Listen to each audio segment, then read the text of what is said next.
अस्सलामुअलैकुम। जैसा कि आप स्क्रीन पर देख सकते हैं, what to do if employer do not pay salaries on time. अगर आप किसी बड़ी कंपनी में है, किसी कंस्ट्रक्शन कंपनी में जिसके अंदर 100 या 100 अबव वर्कर्स काम कर रहे हैं और अगर आपको सैलरी नहीं मिल रही, तो आप इस सूरत में अपनी कंपनी के ख़िलाफ़ किस तरह केस दायर कर सकते हैं।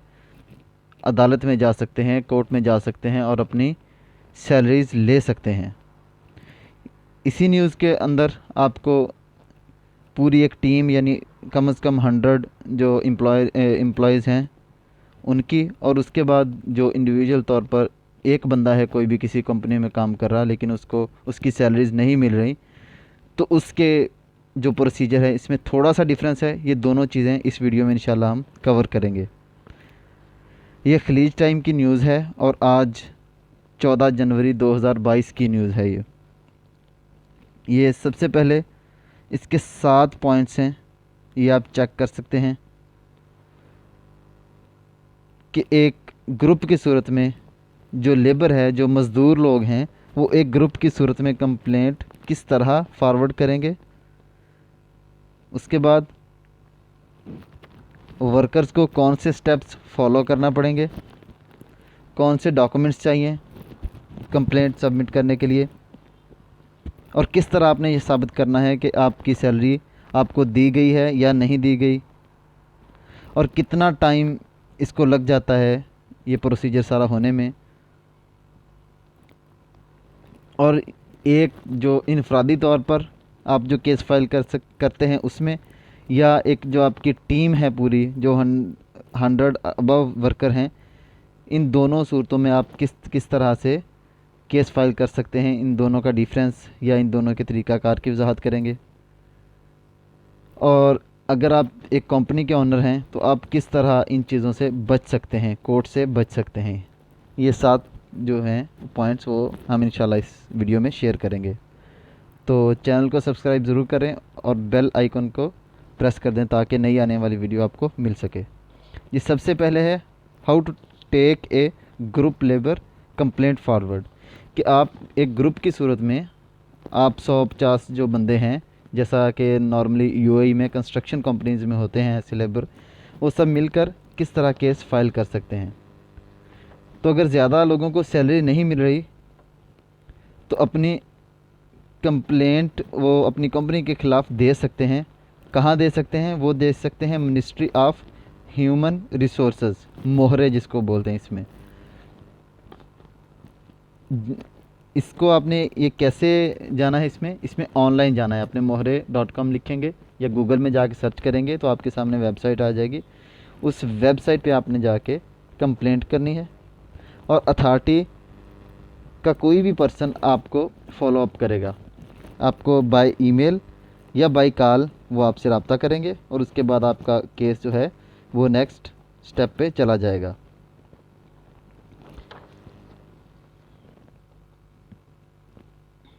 दूसरी बात इसी पहले पॉइंट में वो ये है कि जो भी अथॉरिटी पर्सन होगा वो आप दोनों को बुलाएगा, आपको और आपकी कंपनी का एचआर है या कंपनी का ओनर है या जो भी बंदा है उनकी तरफ से उनको बुलाएगा और आपका पैचअप करवाने की कोशिश करेगा।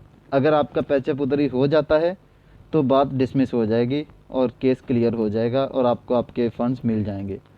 और दूसरी तरफ अगर आपका पैचअप उधर नहीं होता है, कोई भी मसला आता है, तो वो जो अथॉरिटी पर्सन है वो आपका केस लेबर कोर्ट में ट्रांसफ़र कर देगा।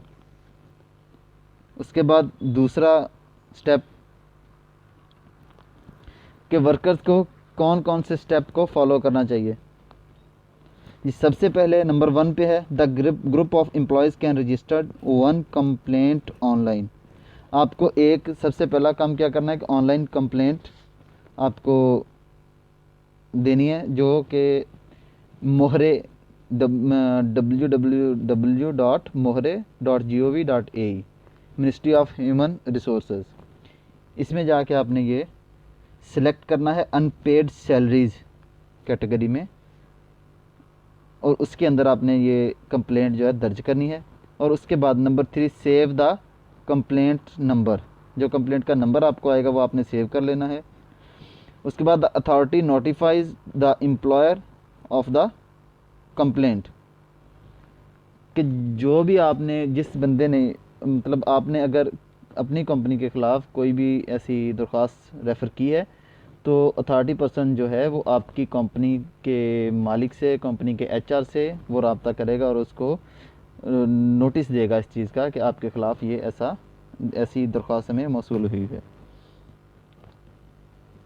और उसके बाद जो अथॉरिटी पर्सन है वो आपको और आपकी कंपनी के एचआर को या आपकी कंपनी को जो भी है उनका, उन दोनों को, यानी आपको पहली पार्टी और दूसरी पार्टी दोनों को अपने ऑफिस में बुलाएंगे और पैचअप करवाने की कोशिश करेंगे अगर उधर ही हो जाए तो। उसके बाद अगर आप नंबर 6 पे है, अगर आप दो लोगों का पैचअप नहीं होता है तो वो जो अथॉरिटी पर्सन है वो आपका केस लेबर कोर्ट में ट्रांसफ़र कर देगा। उसके बाद बात आती है जी इसमें डॉक्यूमेंट्स कौन से चाहिए। अगर आपने एक कंप्लेंट दर्ज करवानी है अपने कंपनी के ख़िलाफ़ तो आपको कौन से डॉक्यूमेंट्स चाहिए उसके लिए, ये आप देख सकते हैं 4 चीज़ें हैं। आपका एम्प्लॉयमेंट कॉन्ट्रैक्ट, उसकी एक कॉपी चाहिए, जो आप ज्वाइनिंग के टाइम पे आप जो साइन करते हैं ये उस पेपर की कॉपी चाहिए। उसके बाद नेशनल आईडी, आपका लोकल इमारत का आईडी है, उसकी कॉपी चाहिए। उसके बाद वीज़े की कॉपी चाहिए। उसके बाद लास्ट सैलरी रिसिप्ट चाहिए, मतलब कि अगर आप बोल रहे हैं कि मुझे 3 महीना पहले से सैलरी नहीं मिली तो आपको लास्ट वन जो मिली है तब तक की वो सैलरी रिसिप्ट साथ चाहिए कि हमें इस मंथ में या इस ईयर में लास्ट सैलरी मिली थी, उसके बाद हमें कुछ नहीं मिला। उसके बाद how to prove the salaries we are not paid, आप किस तरह साबित करेंगे कि सैलरीज आपको पे नहीं की गई। The ministry wage protection system WPS detect the value and time of the last salary released. ये WPS सिस्टम इन्होंने लागू कर दिया है इमारत में, बहुत टाइम हो गया अभी तो, कि इसके थ्रू हर कंपनी को on time salary hand to hand नहीं देनी है कस्टमर को, अपना एम्प्लॉय को हैंड ओवर नहीं करनी है, बल्कि बैंक में आप मिलेगी सैलरी आपको, कार्ड में जाएगी, उधर से आप अपना कैश लेंगे, मतलब कि वो सिर्फ रिकॉर्ड के लिए होता है। तो सबसे पहला प्रूफ वो यही चेक करेंगे कि WPS में आपकी सैलरी गई है या नहीं गई। अगर नहीं गई है तो कंपनी के ख़िलाफ़ आपका जो केस है वो मज़ीद अच्छा हो गया। All companies registered with MOHRE are required to release salaries through WPS, कि जो भी कंपनीज़ हैं इमारत में, जितनी भी कंपनीज रजिस्टर्ड हैं वो पहले ही उनसे रिक्वायर्ड है कि मोहरे के जो तय करदा उसूल हैं उनके मुताबिक WPS के थ्रू अपने वर्कर्स को सैलरी अदा की जाए।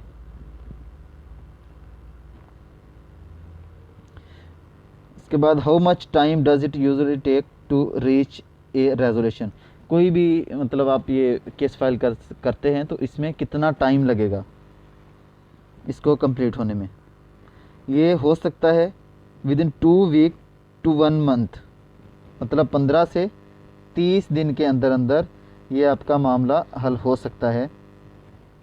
उसके बाद अगर ये केस उस अथॉरिटी से नहीं हल हो रहा और इसको कोर्ट में ले जाना पड़ सकता है तो कोर्ट में जाएगा तो 1 साल तक का टाइम इसमें लग सकता है। और उस 1 साल में अगर आपका वीज़ा भी एक्सपायर है तो भी कंपनी आपको जो कोर्ट है वो आपको एक लेटर देगी जिसके थ्रू आप इमारात में स्टे कर सकते हैं। और इसी दौरान जो अभी जो नई एक पॉलिसी आई है उसके मुताबिक जो कोर्ट है वो केस के स्टार्टअप में ही अगर उसको लग रहा है, आपके जो भी बंदा है उधर बैठा हुआ, अगर उसको लग रहा है कि कंपनी इसमें ज़िम्मेदार है तो वो कंपनी के मुकम्मल एसेट्स जो हैं वो उनको फ्रीज़ कर सकता है, मुंजमद कर सकता है साजात को, कि वो लोग ना अपनी दुकान या कंपनी कुछ खोल सकते हैं, ना कुछ इन्वेस्ट कर सकते, कुछ भी नहीं कर सकते, वो बंद है पूरा जब तक ये केस सॉल्व नहीं हो जाता। उसके बाद है जी 6 पॉइंट पे कि इंडिविजुअली तौर पर, इनफरादी तौर पर, और एक जो लेबर का पूरा आपका टीम है, इन दोनों चीज़ों में क्या क्या फ़र्क है और किस तरह आप दोनों चीज़ों में अप्लाई कर सकते हैं, क्या डिफरेंस है इनमें। इसमें रजिस्ट्रेशन, कंप्लेंट की रजिस्ट्रेशन सेम है, इसी वेबसाइट पे जाके आप करेंगे। डॉक्यूमेंट सेम चाहिए और प्रोसीजर भी सेम ही है। नीचे आर्टिकल लिखा हुआ है, under the article 54 of the new labour law. इसके मुताबिक अगर आप दोनों लोगों की, मतलब आपकी और आपके एम्प्लॉयर की, दोनों की बैठ के आपकी बात डन नहीं होती है, मामला सॉर्ट आउट नहीं होता है, तो फिर आपको वो लोग आपका केस कोर्ट में रेफ़र कर देंगे, जैसा कि पहले बताया गया है। और इसकी hearing with in 3 days of receiving the application. Application receive, जब आप अप्लाई करते हैं तो एप्लीकेशन के 3 दिन के अंदर अंदर इसकी हेयरिंग स्टार्ट हो जाएगी और इसका फ़ैसला 6 मंथ से 1 साल के दौरान हो जाएगा। पहले भी हो जाता है, लेकिन जो स्टैंडर्ड टाइम है वो उन्होंने बताया है। उसके बाद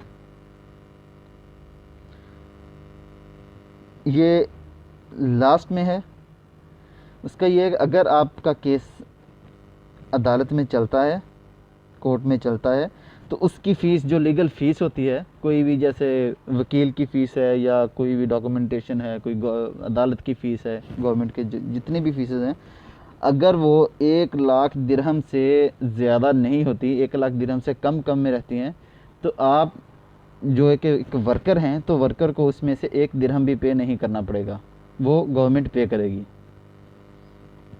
तो इसके लिए आपको ये परेशानी लेने की ज़रूरत नहीं है कि आपके जेब में पैसे नहीं है तो आपने केस नहीं करना। अगर आपका हक है, जायज़ है, तो आप जाकर केस कर सकते हैं और अपनी कंपनी से पैसे निकलवा सकते हैं। उसके बाद 7th पे है कि अगर आप कंपनी ओनर हैं तो आप कोर्ट से या इन सारे चक्करों से किस तरह बच सकते हैं।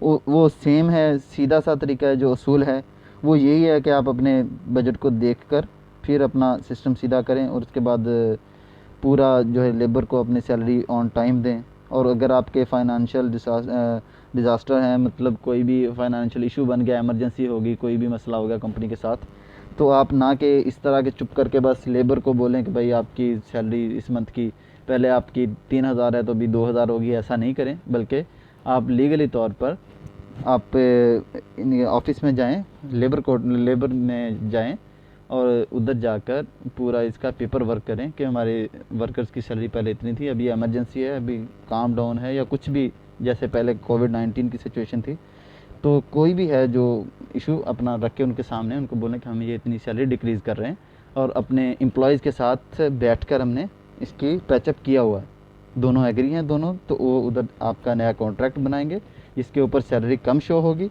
उसके बाद आप जो कम सैलरी है वो देने के पाबंद होंगे। जी बस आज की वीडियो में बस इतना ही था, तो प्लीज़ चैनल को सब्सक्राइब करें और बेल आइकन को ज़रूर दबाएं। अल्लाह हाफिज़।